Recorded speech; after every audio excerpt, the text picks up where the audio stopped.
I logged the fuel at 3:30 in the afternoon, which in December in interior Alaska means full dark. The headlight on the snow machine cut a tight cone into the black, and beyond that cone there was nothing, just the cold and the smell of two-stroke exhaust hanging in air too still to carry it away. I wrote the number in the logbook with a pencil because pens freeze at 30 below. The ink turns to paste and the ball won't roll. And I noted the time beside it, 15:32, and clipped the book back to the handlebar mount. The engine idled rough. It always idled rough when the grease in the throttle cable was too cold. A stuttering sound like a man trying to clear his throat. And I'd learned in 5 days not to worry about it. It would smooth out once I got moving. I checked the radio. Battery at 80%, which was fine for a 4-hour loop. Spare battery in the saddlebag, wrapped in a wool sock to keep it from losing charge to the cold. I checked my headlamp, clicked it on and off, and fitted the elastic over my hat. I checked the route sheet clipped to the clear plastic sleeve on my forearm. 5 cabins on the northern loop. All of them marked in red pencil with the same word, closed. My breath froze on the neck gaiter and built up in a thin crust of ice against my chin. I could feel it crackle when I moved my jaw. The trailhead shelter behind me was just a 3-sided plywood box with a metal roof, and the overhead light had burned out weeks ago, and nobody had replaced it. Beyond the shelter, the spruce pressed in on both sides of the trail, black and dense and absolutely still. No wind, no sound except the engine and my own breathing and the small tick of the cold working on metal. I pulled the throttle and rolled forward onto the packed trail, and the dark closed behind me like water filling a wake. 5 cabins. Check the locks. Check the chimneys. Check for tracks. Log everything. Come back. The simplest job in the world, if you didn't think about where you were doing it, or when, or how far from anything else you were while you did it. I didn't think about those things. Not yet.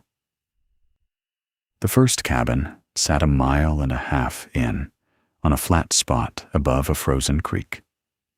I killed the engine 20 yards out and listened the way Harlan had shown me. 30 seconds of silence, counting in my head, waiting for anything that shouldn't be there. Nothing.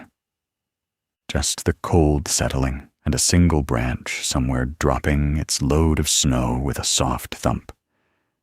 I dismounted and walked the perimeter. The cabin was small, maybe 12 by 14, log walls chinked with gray mortar.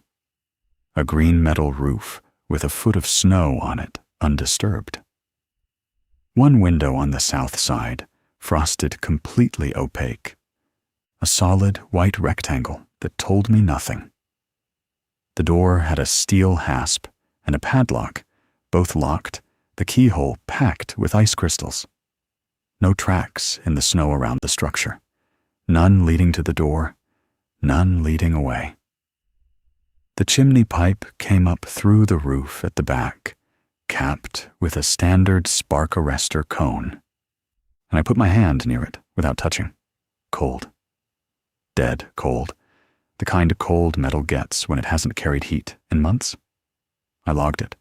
Cabin 1, 1548. Locked, cold, no tracks, clear. The second cabin was the same. The third was the same. The fourth was the same, except that a branch had fallen across the trail 50 yards before it, and I had to dismount and drag it clear, which took 3 minutes and left my gloves wet with sap and snow. Each cabin I approached the same way, Kill the engine. Count 30. Listen. Walk the perimeter. Check the lock. Check the chimney. Check for tracks. Log it. 4 times I did this, and 4 times everything was exactly as it should be. Locked, cold, empty, undisturbed. The rhythm of it was almost pleasant, the way any repetitive task becomes pleasant when your body knows the steps. I could feel myself settling into it, my shoulders dropping, my breathing evening out. The small pride of doing a job correctly in difficult conditions. 4 cabins, all correct. 1 left. Cabin 5, the farthest point on the loop, where the trail curved close to the refuge boundary before turning back toward the trailhead. I mounted the snow machine and pulled back onto the trail, and the headlight found the tracks I'd already made going in, and I followed them toward the last stop. Cabin 5 sat in a clearing where the trees pulled back from the trail on both sides, a wider space than the others. And as my headlight swept across it, I saw the cabin, and then I saw the chimney, and then I stopped. My thumb came off the throttle on its own. The engine dropped to idle, and I sat there, 1 boot on the ground, staring at the top of the chimney pipe. The cap was off, not fallen off, removed, set aside somewhere I couldn't see. And above the open pipe, in the beam of my headlight, the air moved. Not smoke. Heat. The particular shimmer of warm air rising into cold, visible only because my light caught the density change, the way air bends above a road in summer. Something inside that cabin was burning. I killed the engine. The silence was immediate and total. I listened. No crackle of fire, no sound from inside at all. I looked at the snow around the door, unmarked, a smooth, unbroken white surface from the tree line to the cabin wall.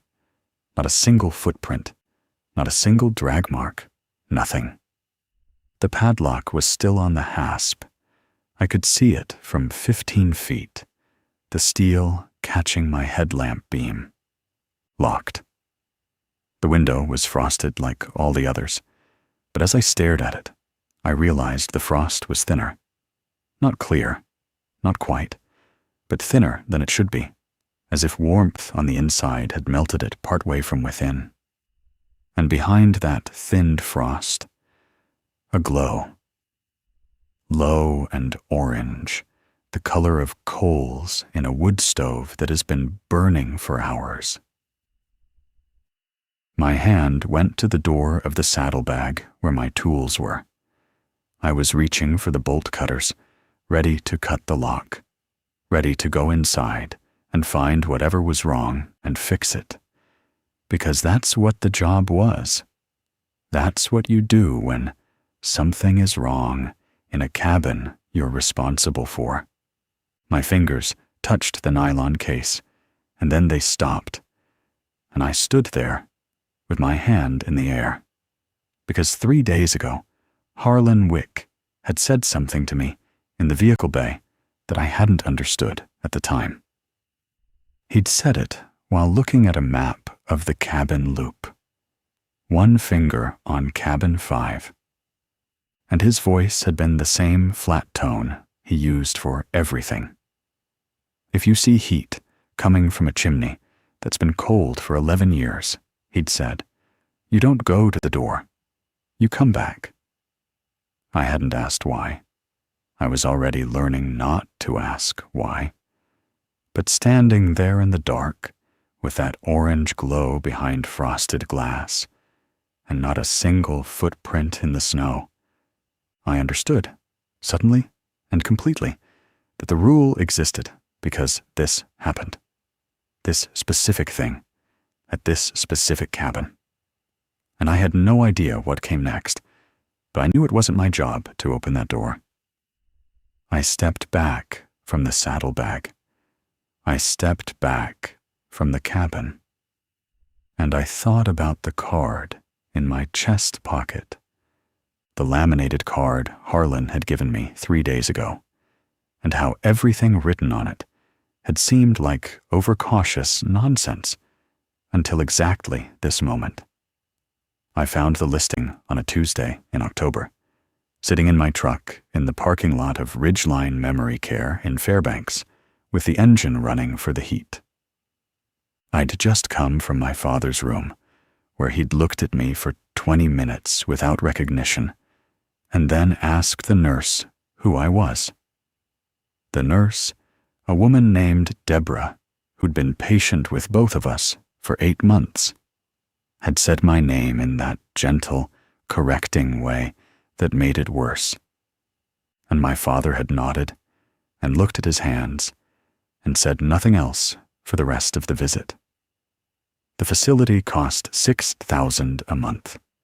Medicaid covered part of it, but the rest came from me, and I was 3 months behind. I'd been an electrician's apprentice for 2 years before the stroke. Good at it. Liked the logic of wiring, the way a panel made sense if you read it right. But the first months of his decline, I'd missed too many shifts. Hospital days, facility tours, paperwork, the endless bureaucracy of getting a man who'd built houses for 40 years declared unable to care for himself. And the contractor I worked for had a waiting list of kids who could show up every day. He didn't fire me with malice. He just stopped calling. The license lapsed without the required hours. I'd been picking up day labor since then, warehouse work, snow removal, anything that paid by the shift, and none of it touched what Ridgeline cost. The federal posting was buried 3 pages deep on USA jobs. Wildlife refuge, Interior Alaska, seasonal winter rotation. It listed duties I recognized: patrol, maintenance, radio watch, and then it listed the things that mattered: $4,000 signing bonus, free quarters, overtime at time and a half, winter differential pay. I did the math in my head, sitting in that cold parking lot. The signing bonus alone would cover a month at Ridgeline. The salary plus overtime plus differential, if I took every shift they'd give me, was more than I'd made in the last 6 months combined. I applied on my phone before I started the truck. I didn't ask why a posting that generous had been open since August. A man 3 months behind on his father's care doesn't ask why the boat has empty seats. I drove to the refuge in early December, 7 hours south of Fairbanks, on roads that got worse every hour. The station sat at the end of a gravel spur off the main highway, a long, low building with metal siding and a roof pitched steep against the snow load. Vehicle bay on one end, living quarters on the other, radio room in the middle. The parking area held 2 trucks, 3 snow machines on a trailer, and a fuel tank on a stand. Beyond the station in every direction, spruce, birch, silence, and the particular quality of empty that only interior Alaska has in winter, the sense of land going on and on without a single human structure to interrupt it. Cal Pruitt met me at the door. He was maybe 30, stocky, with a sunburn that didn't make sense for December, until I learned he'd spent the fall at a station in Arizona before transferring up. He was rotating out in 2 days, heading to Anchorage for the holidays, and not coming back. He showed me the basics with the ease of someone already mentally gone: where the fuel pump was, how the snow machines needed to be plugged in overnight or they wouldn't start, where to file route sheets, how the radio worked. He was friendly, casual. He made it sound like nothing. "Just sign in wherever you stop," he said, pulling on his coat to leave for town. "Check the locks, check the stoves are cold, and come back. Easy shift." He said it the way you'd describe a job you'd already outgrown. I asked about the station supervisor, and Cal said he'd meet Harlan tomorrow morning. Said Harlan was particular, and left it at that, grinning in a way that told me nothing useful. Then he drove off down the spur road in his personal truck, and I stood in the vehicle bay, listening to his engine fade, until there was nothing left but the tick of the building settling in the cold. I spent that first night alone, eating canned soup on the hot plate and listening to the radio scanner cycle through channels. Static, static, static. And I told myself this was the easiest money I'd ever make. Just sign in wherever you stop. That's what Cal said. So 2 days later, on my orientation ride, that's exactly what I did. I heard him before I saw him. 6 in the morning, still full dark outside, and the sound came from the vehicle bay. A door opening, cold air rushing in, and then boots on concrete. One landing heavy, one landing heavier. An uneven rhythm, a limp that didn't try to hide itself. I was in the kitchen making coffee, and I came out to the hallway, and there he was, backlit by the bay's overhead fluorescent, already moving through the station like he owned every inch of it. Harlan Wick, mid-50s, lean to the point of angular gray beard trimmed close to the jaw, and hands that looked like they'd been broken and healed and broken again over decades of mechanical work. He didn't look at me. He walked past me to the radio room and checked the frequency log. He checked the fuel ledger on the clipboard by the door. He checked the battery chargers on the shelf, 4 of them, each with a green light, and touched each one with 2 fingers, the way a pilot touches gauges during pre-flight. He checked the route sheet clipboard and ran his thumb down the column of entries, and I watched his thumb stop on mine. The one from my orientation ride, the one Cal had told me to fill out. He set the clipboard down. He turned and looked at me. His face gave away nothing at all. "You, Voss." It wasn't a question. I started to say, "Yes, sir." Started to say, I appreciated the opportunity. Started to form the polite words you offer a new boss. He let me get 3 words out. "Did Pruitt show you the cabins?" I said, "Yes." My mouth closed on the rest of what I'd been saying. "Did he give you a card?" I said, "No." Something moved in Harlan's jaw, a small tightening, barely visible, gone as fast as it appeared. He looked at the route sheet clipboard again, at my entry, and then back at me. "He wouldn't have," Harlan said. The words carried something I couldn't read. Not surprise, not anger, exactly. Something closer to confirmation of a thing he'd expected to go wrong, and had gone wrong on schedule. He limped past me toward the vehicle bay. "Get your coat," he said. "We're going to sit in the truck."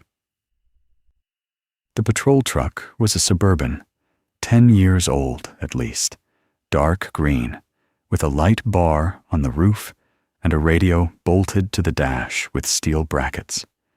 The seats had been patched with duct tape in places where the vinyl had split.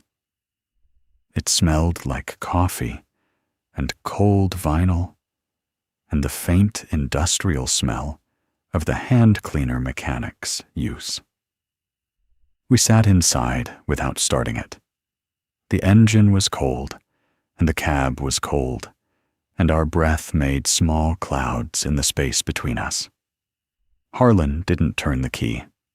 He sat with his hands on his knees and looked straight ahead through the windshield at the closed bay door. And he was quiet for long enough that I felt the silence gain weight. "Can you follow instructions without asking why?"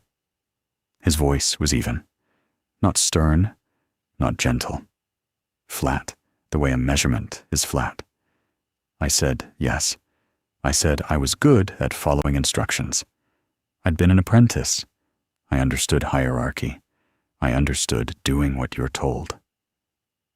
He turned his head and looked at me then, and his eyes were the pale, washed-out blue of a man who'd spent decades looking at snow, and they studied me without warmth or hostility, just assessment. "We'll find out," he said. He told me, in the same even tone, that the refuge operated under procedures that went beyond the standard manual, that these procedures existed in a form he was about to give me, that the form didn't explain itself, and that was intentional. "Explanations make people curious," he said.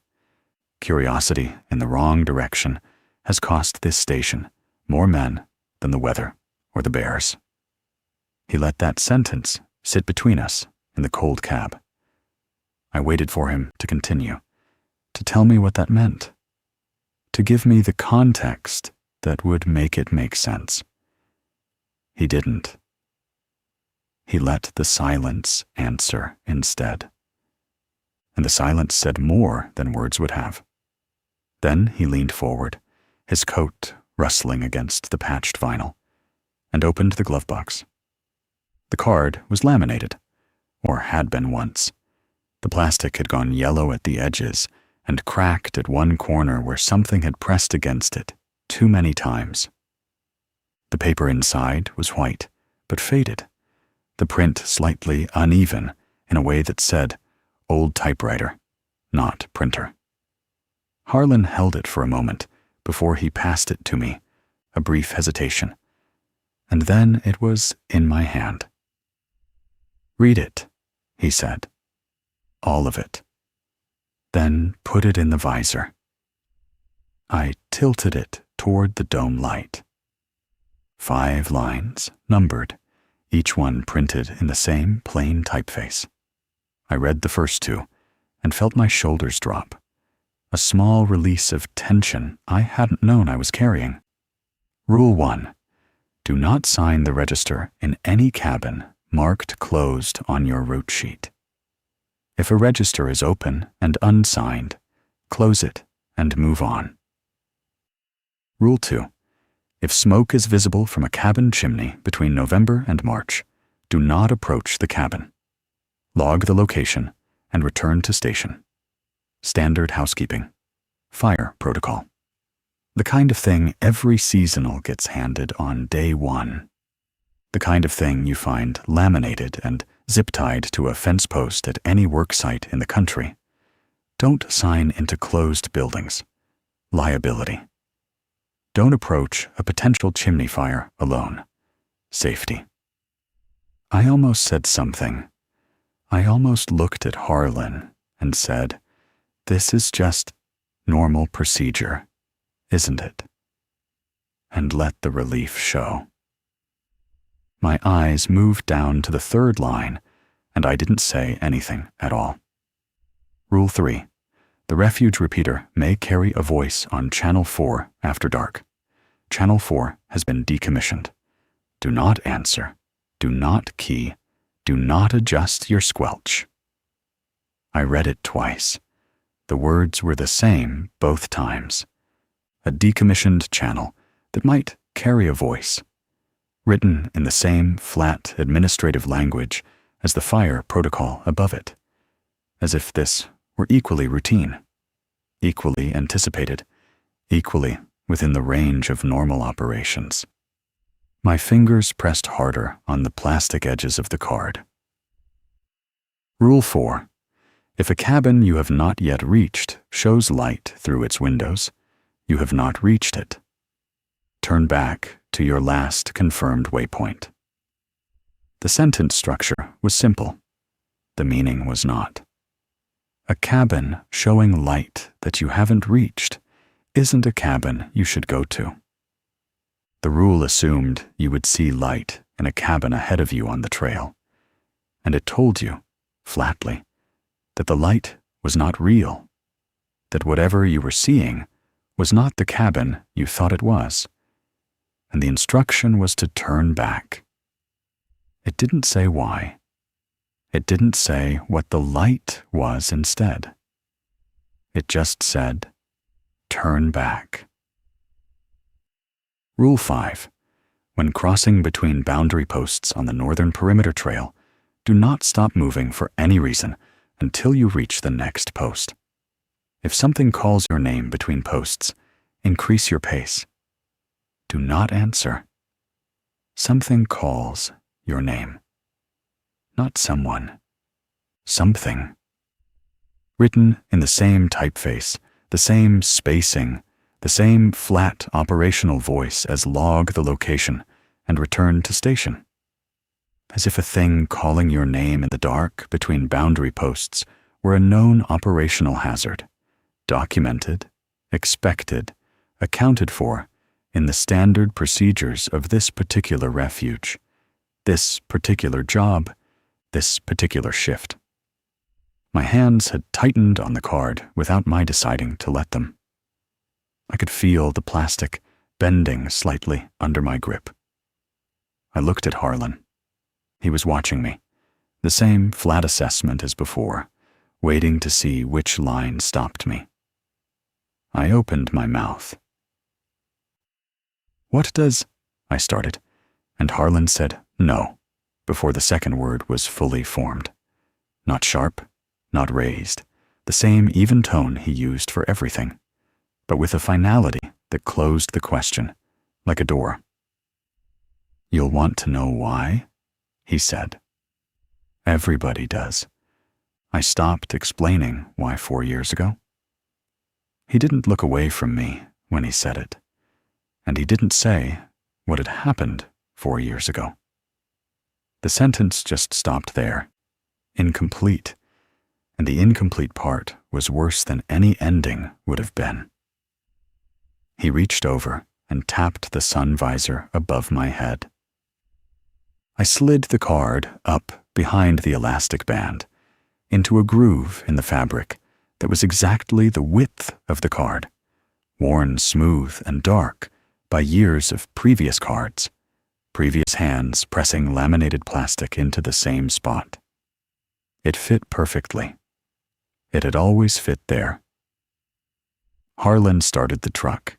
The engine caught on the second try, rough and cold, and the heater began its slow tick toward warmth.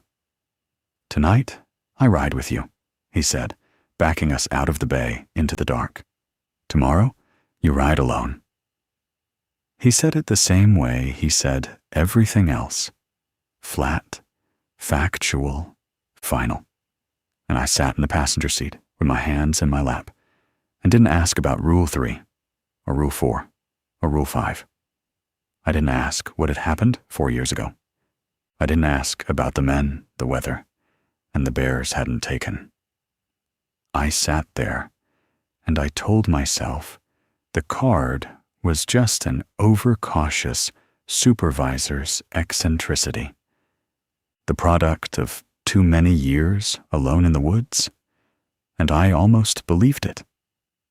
We trailered the snow machines to the trailhead in the back of the Suburban and unloaded them in the dark, which is to say, we unloaded them in the only light available. The truck's headlights and the red glow of taillights on snow. 32 below. The air bit through my gaiter and burned the inside of my throat on every inhale, a dry chemical burn that made me breathe shallow The machines had been plugged in all day and started on the first pull, their engines catching with that high, rough note of two-stroke in extreme cold. And we let them idle for 5 minutes before mounting up. Harlan rode ahead. I followed his taillight through the trees, the trail a packed white corridor between black walls of spruce, my headlight bouncing off his back, and the snow and nothing else. At cabin 1, he showed me the full sequence. Kill the engine at 20 yards. Count 30 in silence. Listen. Walk the perimeter. Check the lock. Check the chimney. Check for tracks. He did it once, and then he stood back and had me do it, and he watched without comment. At cabin 2, the same. At cabin 3, the same. I felt good doing it. My body learned the steps quickly, the mechanical comfort of procedure, the satisfaction of doing a thing right. At the third cabin, my headlamp beam swung up as I turned, catching the tops of the spruce beyond the clearing, and Harlan's voice came from behind me. Quiet. Keep your light on the ground, unless you need it high. I brought it down. He didn't explain. I didn't ask. We checked cabins 4 and 5, both cold, both locked, both undisturbed, and we rode back to the trailhead in a silence that felt easy. The silence of two people who don't need to fill the air with words. Nothing wrong. Everything correct. Every cabin exactly as it should be. I loaded my machine onto the trailer and thought, this is the job. This is all it is. Back at the station, I filed my route sheet while Harlan made coffee. Black, no sugar, in a metal cup he kept on a hook by the radio desk. He sat at the console and turned on the scanner, a squat gray box with a green LED display that cycled through channel numbers, pausing 2 seconds on each before moving on. Static. Static. Static. I watched from the doorway, logging my sheet on the clipboard. The scanner moved through its rotation, channels 1 through 8, the refuge's allocated frequencies, and on each one, the speaker gave the same flat hiss of empty air. Except channel 4. When the display hit 4, the scanner paused the same 2 seconds as every other channel. But the sound was different. Not static exactly. A thickness in the silence, a held quality, like a room where someone is present but not speaking. And then the scanner moved on, and the next channel was normal static, and the difference was so slight I almost doubted I'd heard it. Harlan reached over and turned the scanner off. He didn't look at me. He looked at the display going dark, and he wrapped both hands around his coffee cup, and he said, "Get some sleep. Tomorrow you're alone." That was it. No debrief, no explanation, no comment on Channel 4's different silence. He drank his coffee in the dim green light of the radio room, and I went to my bunk. I lay there in the dark, listening to the building tick and settle around me, the metal roof contracting in the cold, the walls popping, the small mechanical sounds of a structure enduring winter. And I thought about Rule 1. Do not sign the register in any cabin marked closed. I thought about my orientation ride 2 days ago, when Cal had still been here, when the rules hadn't existed yet in my world. I'd ridden the loop alone that day, learning the trail. And at cabin 3, I'd stopped and gone inside. Cal had given me the key to the padlocks, said check the interiors on your first pass. And on the wall by the door, there'd been a cast iron register box with a book inside. And I'd signed it. My name. the date, the way Cal said to. Just sign in, wherever you stop. I lay in the dark and thought about that, and a small discomfort moved through my chest, a feeling I couldn't quite name. It didn't matter. Cal said to do it. I didn't have the rules then. It didn't count. I told myself that until I fell asleep. And I almost believed it. 2 nights later, I stood in the snow outside Cabin 5 with my engine cooling behind me and my headlamp pointed at the chimney pipe, and I could not make what I was seeing make sense. The heat shimmer rose steady and visible from the open pipe, a continuous distortion in the air that meant sustained warmth, not a flicker, not a residual something, a fire burning now in a stove that had been decommissioned 11 years ago, in a cabin that was locked from the outside, with no tracks in the snow for 50 feet in any direction. Rule 2.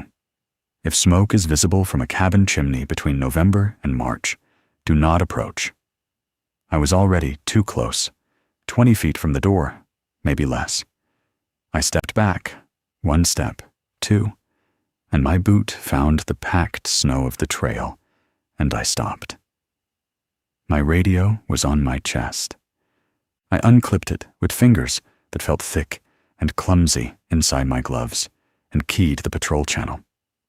Harlan? My voice came out flat, controlled, the way you train yourself to sound on a radio. I'm at Cabin 5. Something's wrong. The response came immediately.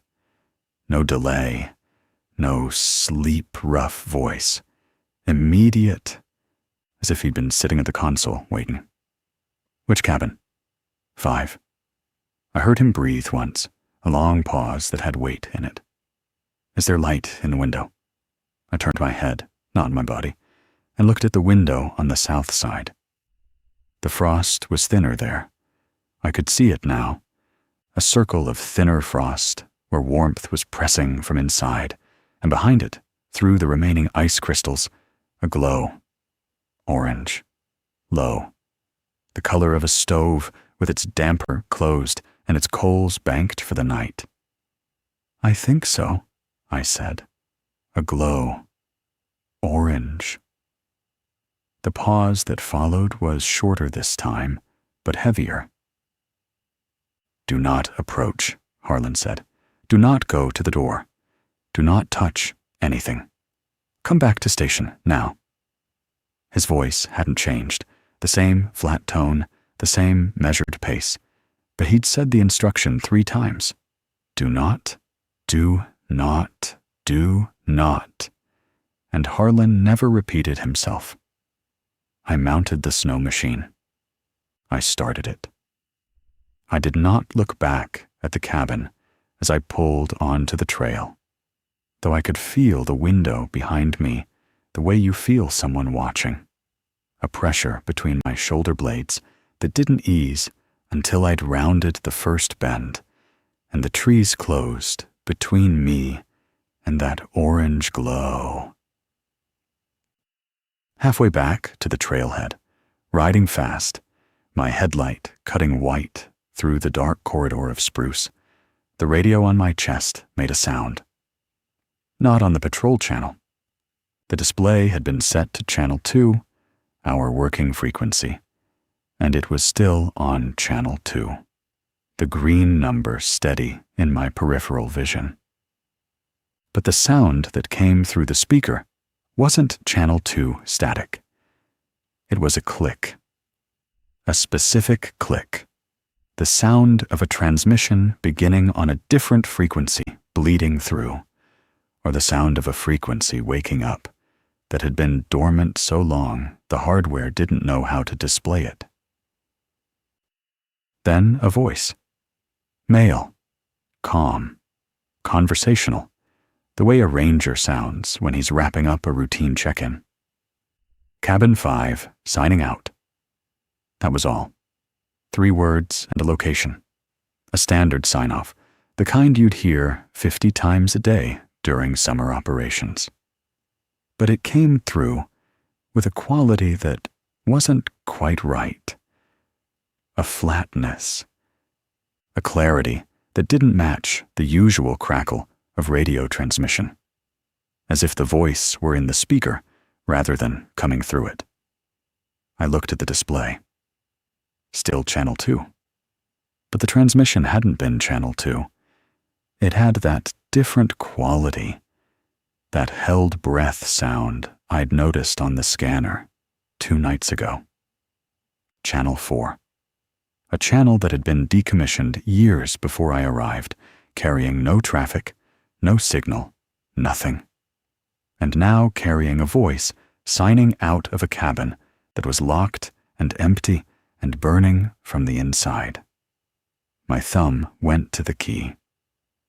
Instinct. Someone transmits, you acknowledge. That's how radio works. That's how you're trained from day one. My thumb was on the rubber button, and I was a fraction of a second from pressing it when Rule 3 surfaced in my mind like a hand closing on my wrist. Do not answer. Do not key. Do not adjust your squelch. I pulled my hand back. I put it on the handlebar. I rode the rest of the trail at full throttle with my jaw clenched and the radio silent on my chest.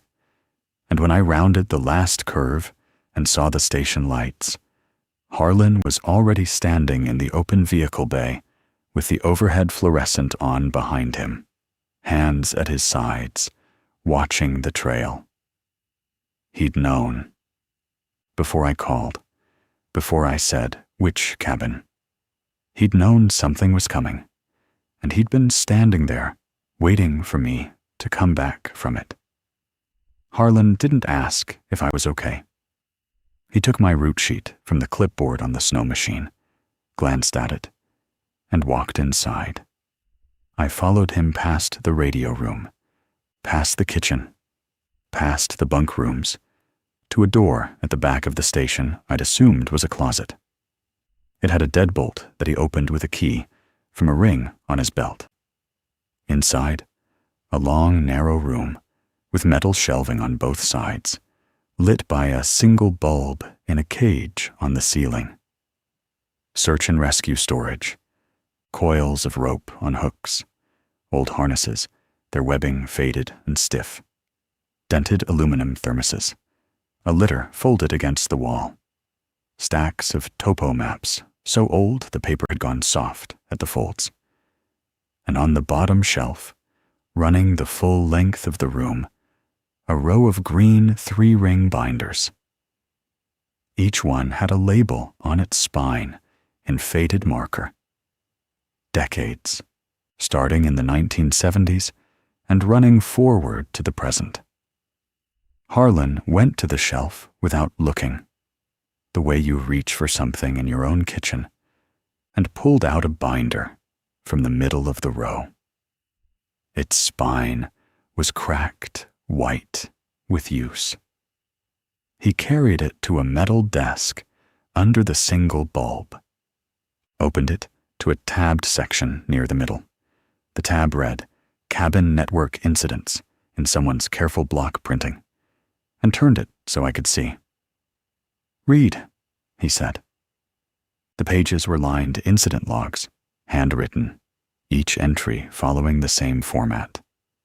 Date, ranger name, cabin number, and then a column on the right with a single word or phrase. Status. I read down the column, and the entries went back decades, page after page, and the statuses repeated in patterns that meant nothing to me and everything to the room they were kept in. Returned to station. Closure complete. Did not return. Voice only. Register compromised. Boundary failed. Returned altered. Some entries had no status at all, just a name and a date, and then a blank, a space where a word should be that nobody had written. I kept reading. One name appeared more than once. Doll, K, first entry, 1989, returned to station. Second entry, 1994, closure complete. Third entry, 2003, register compromised. Fourth entry, 2016, did not return. 4 times across 27 years, the same man encountering the same thing. And the 4th time, there was no coming back from it. What does returned altered mean? I said. My voice was low. Harlan didn't answer. He just stood there beside me, letting me read, letting the weight of the pages do the work that explanation would only dilute. When I finished reading, or stopped, because you don't finish a document like that, you just reach the point where continuing causes more harm than ignorance. Harlan closed the binder, but left his hand on the cover. He spoke the way he always spoke, flat, measured, without emphasis on any word over another. He sounded like a man reading operating instructions for a piece of equipment. The cabin registers are anchor points, he said. A name written in a closed register is an open line. It tells whatever operates in this network that someone is present, that someone is willing to receive. He paused, not for effect, for precision. Once a register is signed, the system can reach through the repeater, through the stove vents, through the cabin windows. It makes closed cabins look occupied. Warmth, light, sound. It draws the signer deeper along the trail, cabin to cabin, toward the boundary. He tapped the binder cover once. Past the boundary posts on the northern perimeter, nobody has come back.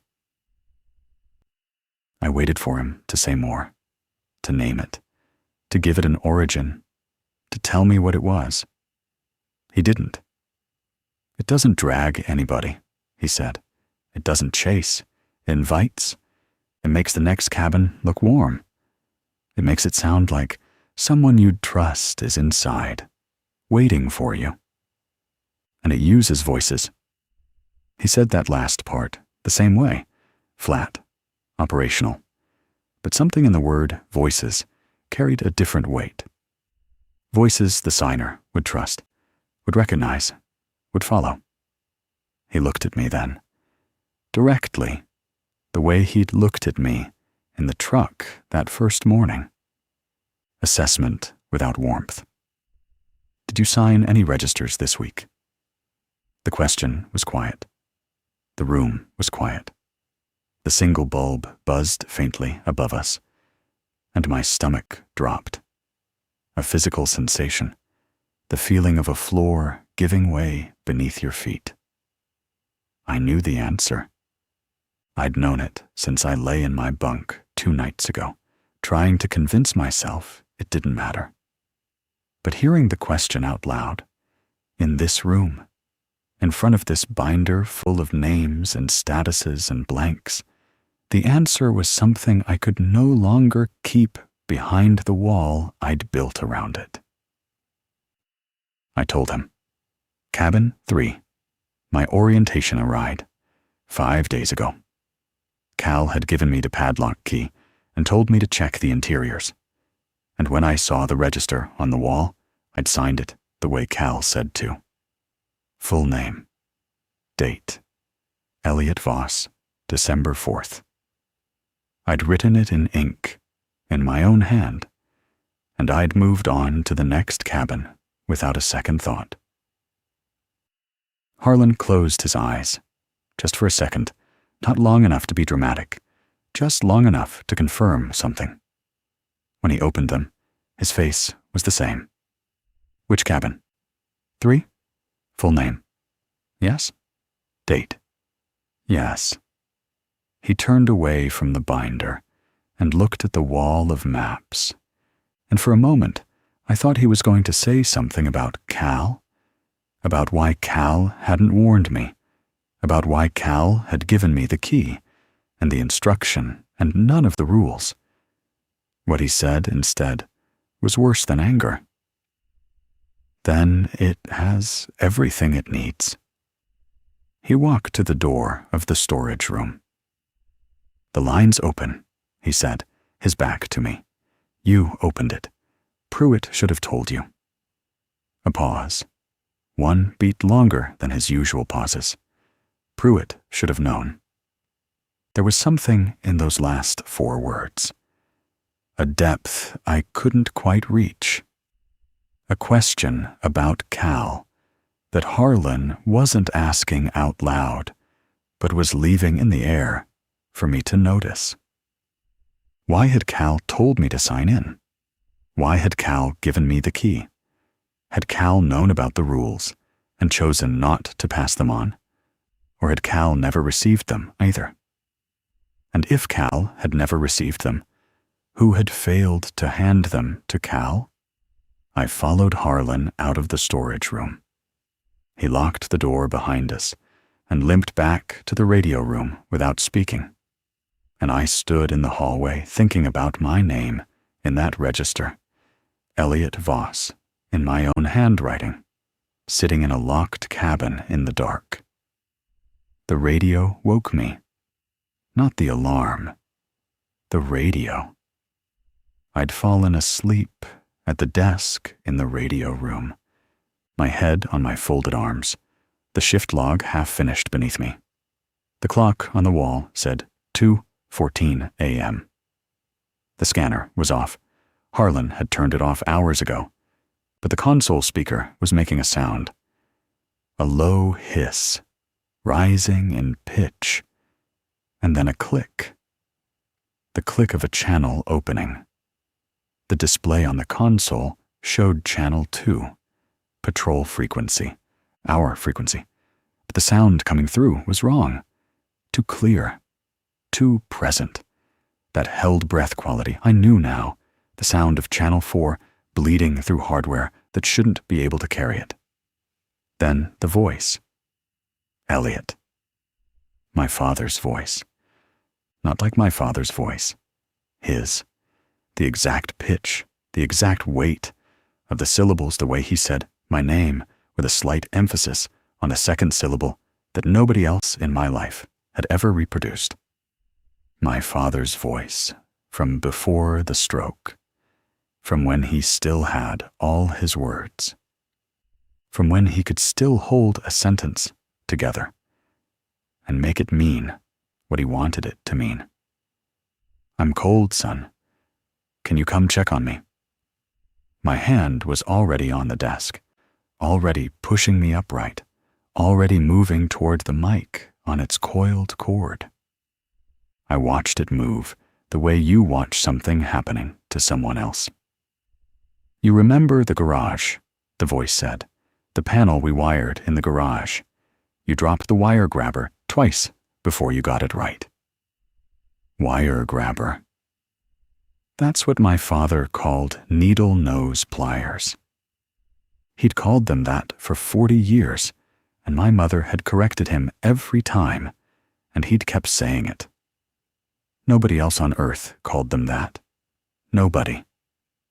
It was a word that existed only between the two of us. In that garage, in that specific memory of me at 17, learning to strip wire under his patient hands. "The facility's cold, Elliot. Nobody comes anymore. I can hear them talking in the hall, but nobody opens the door. Why did you leave me here?" My thumb was on the key. I could feel the rubber button, warm from the heat of the room, under the pad of my thumb. I hadn't pressed it, but I was touching it, my hand wrapped around the mic, my arm extended across the desk. And the voice kept going, saying things it shouldn't know. The room number at Ridgeline, the color of the blanket I'd brought from home, the name of the nurse, Deborah. And my eyes burned, and my jaw was locked shut, and every part of me wanted to press the button and say, "Dad, I'm here. I didn't leave you. I'm right here.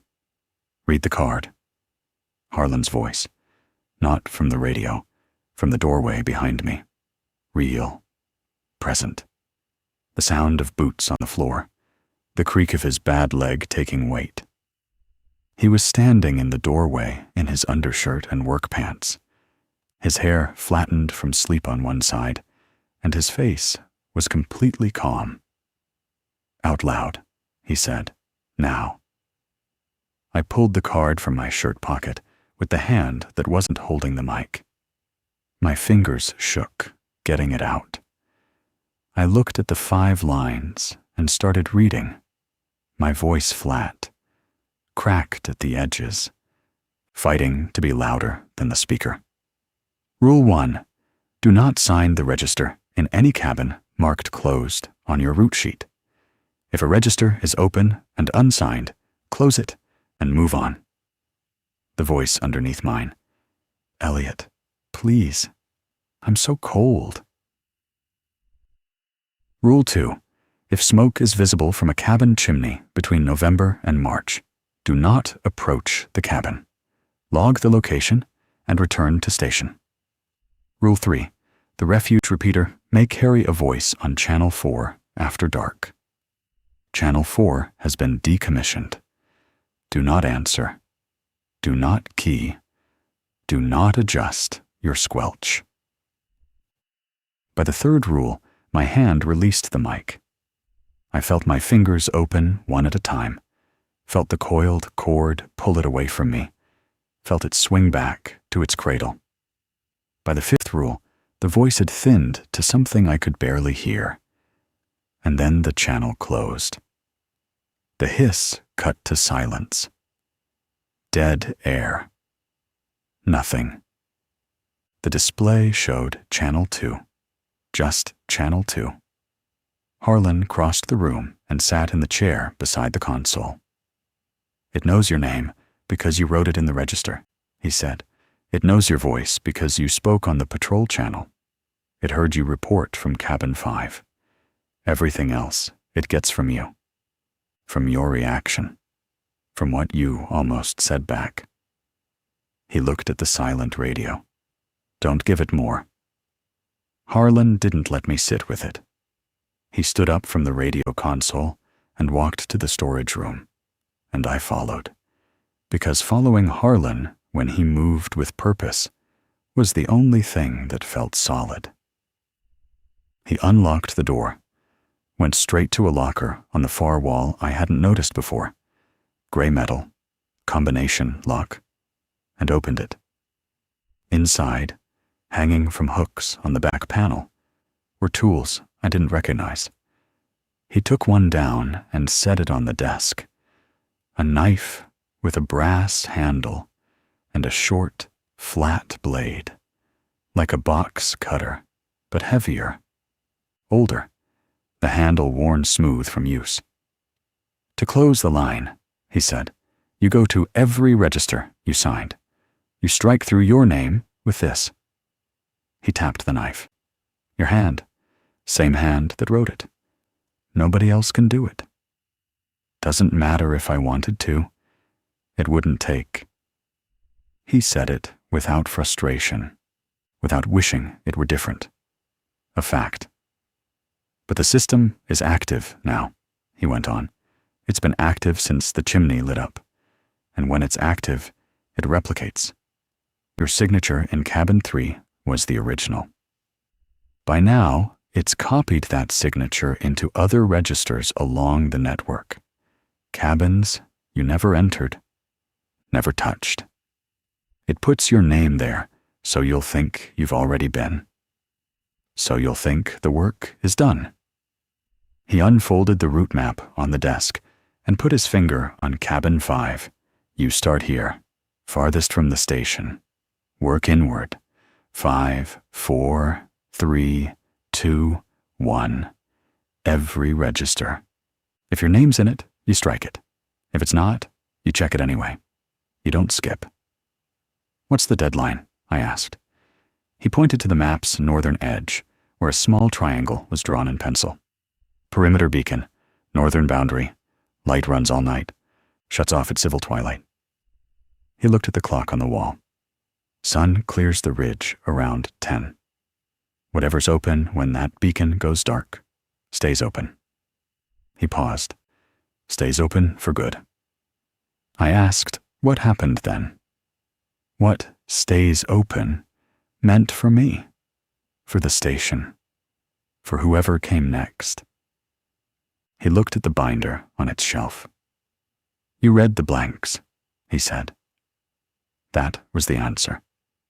He laid the tools on the desk one at a time, naming each with the same flat efficiency: the brass knife, a headlamp with a red filter instead of white, less visible from a distance, he said, and didn't say visible to what. The route map folded to the northern loop quadrant, the handheld radio, fully charged, set to patrol frequency, a spare battery in a wool sock.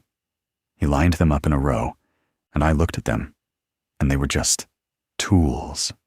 A knife, a lamp, a map, a radio. The same kind of things I'd carried every shift. Ordinary objects for an ordinary job. And nothing about their arrangement on that desk suggested they were the only things standing between me and a blank entry in a green binder. He took a black marker from the desk drawer and reached for my arm. I pushed my sleeve up without being told. He wrote on the inside of my forearm in block capitals: 5, 4, 3, 2, 1. The numbers stark against my skin. Far to near, he said, in order. Don't skip. He told me he'd be on the radio the entire time. Patrol frequency. He'd talk me through every cabin, every step. But he couldn't come with me.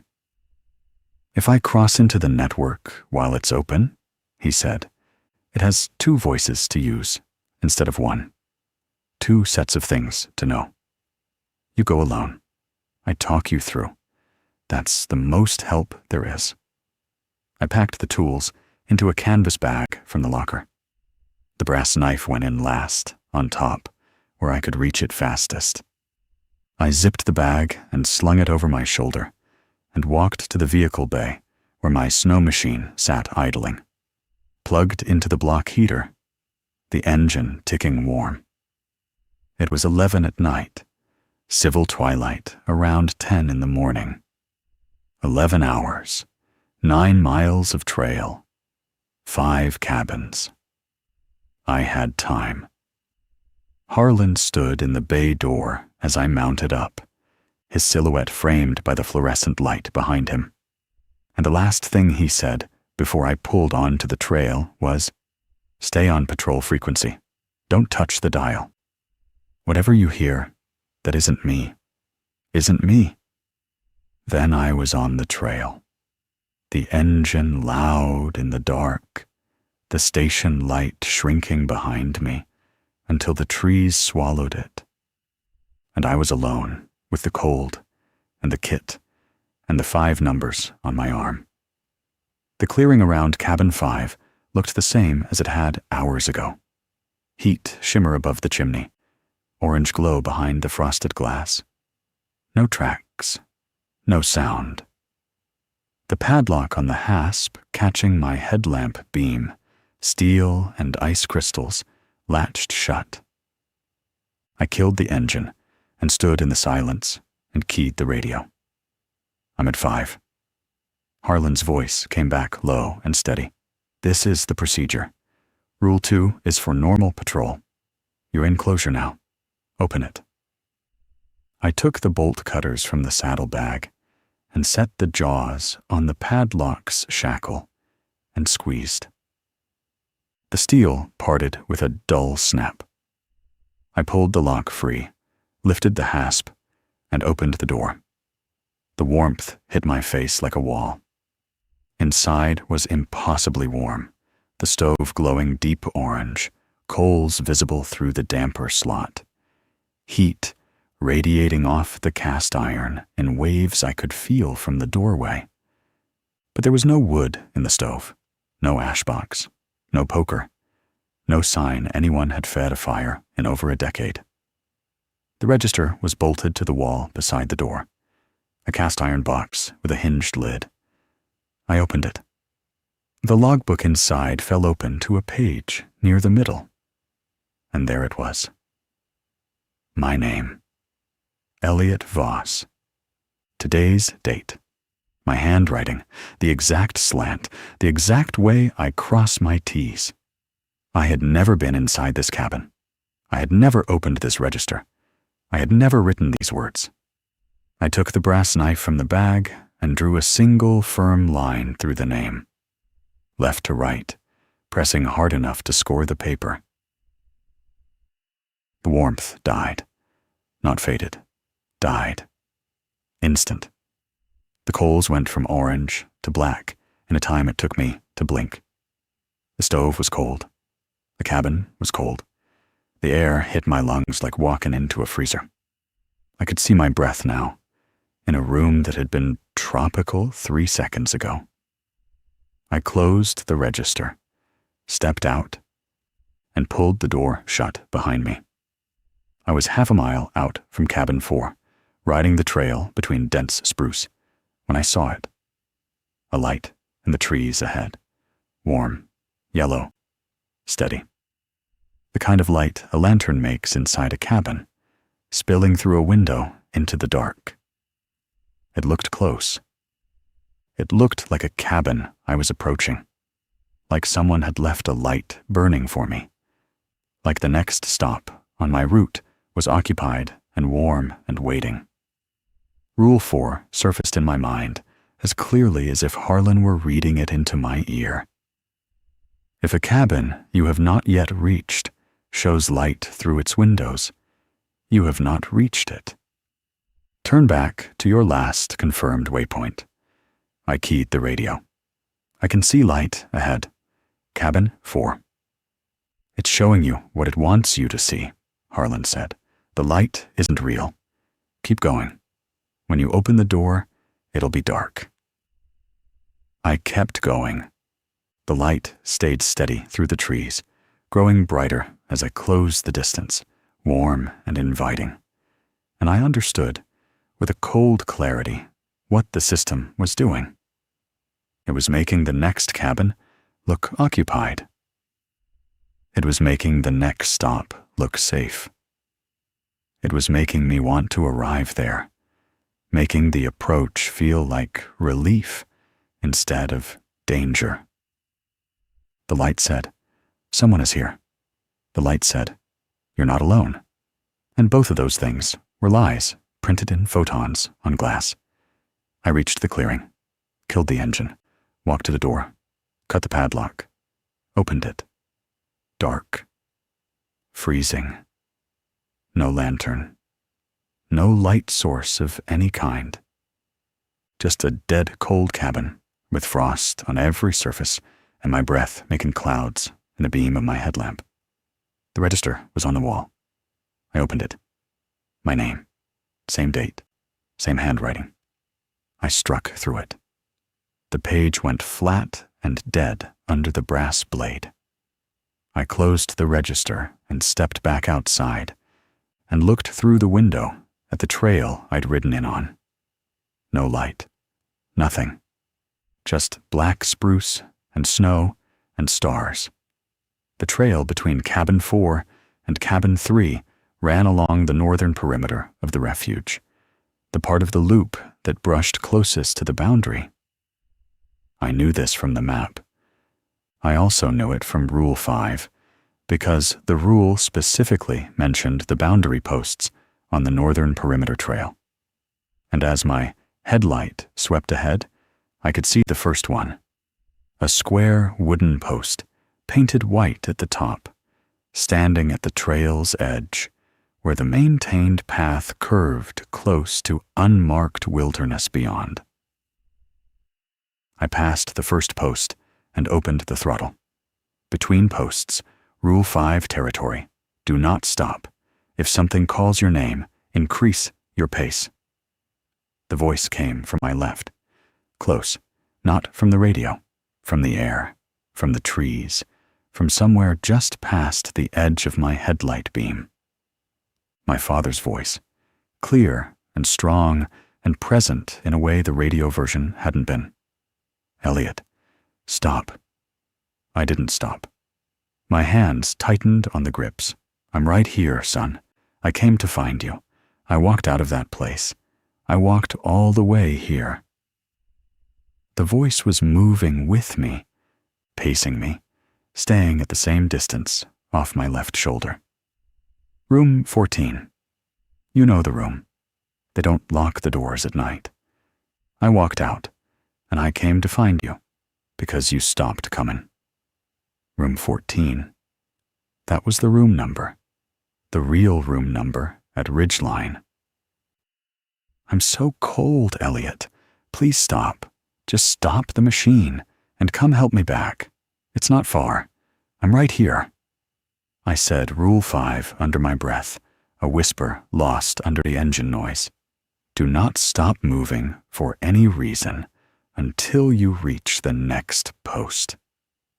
If something calls your name between posts, increase your pace." I squeezed the throttle. The machine surged forward.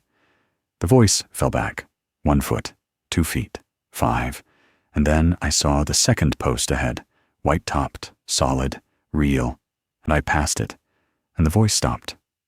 Clean. Mid-word. Like a door slamming shut on sound. Behind the second post, silence. Engine noise and wind and nothing else. Cabin 3. I stood outside the door with the bolt cutters in my hand and my breath coming fast, not from exertion, but from the trail between posts, from the voice still echoing in my skull. This was the one that mattered. The original. The real signature, written 5 days ago by my own hand in my own ink. I cut the lock and opened the door. Warm. Not the impossible furnace heat of cabin 5, but warm. The particular warmth of a room someone has been sitting in, breathing in, warming with their presence. The register was on the wall, open, the page visible even from the doorway. I stepped in and looked. My handwriting. Elliot Voss, December 4th. Real ink, real paper, the genuine article. And below it, in the same ink, in handwriting that looked like mine, but wasn't. The spacing slightly too even, the slant slightly too consistent. A second entry. Elliot Voss, Cabin 2, continuing in. As if I'd signed onward. As if I'd agreed to go deeper into the network. As if the system had written my consent for me and documented it for whatever records these registers kept. I struck through both. 2 firm lines, one across my real name and one across the forgery. The brass blade scored deep into the paper. The warmth held for a moment, a long moment, longer than the others, as if the room were deciding whether to let go. And then it released. Cold flowed in from everywhere at once. Done. I was breathing hard when I reached cabin 2, my hands not quite steady on the bolt cutters, my headlamp casting jerky shadows as I worked the lock. The shackle parted. I opened the door. Dark. Cold. The register on the wall. I opened it, and my name was there. Elliot Voss, today's date. And I raised the knife. Voss. The radio. Change of plan. Skip cabin 1. You're out of time. Come straight back to station. I stopped. The knife hovered over the page. The voice was perfect. Harlan's cadence, Harlan's flatness, Harlan's absolute calm. Relief washed up so fast it made my chest ache. Skip 1. Come back. Done enough. My hand started to lower, the knife pulling away from the register, my body already turning towards the door. Voss. He said, Voss. Harlan had never said my name on the radio. All night long, you, and keep going, and stay on frequency. But never my name. Rangers on this shift don't use names. That was the rule underneath the rules, the principle behind all of them. Names are handles. Names are what it grabs. I looked at the radio display. Channel 4. The dial hadn't moved under my fingers. Something had moved it for me. I switched back to Channel 2. Mid-sentence, Harlan's real voice, ragged with distance and static. Do not listen to it. Finish the sequence. Don't skip. I struck through the register. The brass blade went hard across my name. One more. One left. Section 10.6. Cabin 1. The last register. Cabin 1 was closest to the trailhead. I could see the faint gray suggestion of dawn behind the mountains to the east, the first sign that the sky remembered what light was. I cut the lock, opened the door. My headlamp swept the register on the wall. I opened it. The page was blank. My name wasn't there. I ran my fingers down the paper anyway, the way Harlan's voice in my ear told me to, checking. And I felt it. Warmth. The page was warm under my fingertips, and beneath the warmth, the faintest impression of letters. Not ink, not pencil. Something that hadn't quite become real yet, hadn't dried into visibility, was still deciding whether to exist. My name, written in something that wasn't finished forming. I struck through it anyway. The brass blade left a visible score across the invisible letters. The page went cold under my hand. Dead. Flat. Paper. I stepped outside. The sky was gray-blue at the horizon. And there, at the very edge of the refuge boundary, the perimeter beacon burned white on its pole. Still lit. Still on. I'd made it. I rode back to the station in gray light. The trail was just a trail. Snow, spruce, the track of my own machine going in, the track of my own machine coming out. Ordinary. The cold was just cold. My engine was just an engine. The world had gone back to being a world, solid and mechanical, and ruled by physics I understood. I pulled into the vehicle bay and killed the engine, and sat there for a minute with my hands on the grips, just breathing. My fingers ached from the cold. My jaw ached from clenching. My forearm, where Harlan had written the sequence, was damp with sweat under my sleeve. 5, 4, 3, 2, 1. Done. Harlan was in the radio room. He didn't look up when I came in. He took the brass knife from my hand when I held it out, wiped the blade with a cloth from the desk drawer, and returned it to the locker in the storage room. He came back and sat at the console and pulled a logbook from the shelf above the radio. Not the green incident binder, a current operational log, the one we filed route sheets in, and opened it to the next blank line. He wrote in the same small block capitals I'd seen in the binder. December 9th. Voss. E. Boundary restored. Registers cleared. Closure complete. He signed beneath it. Then he put the pen on the desk and pushed it toward me. I picked it up. I wrote my name, Elliot Voss, under his entry, and my hand was steady. The same name I'd spent all night striking through, written one more time in ink, but this time in a book that kept people in instead of calling them out. Harlan closed the log and shelved it, and turned off the desk lamp, and stood up.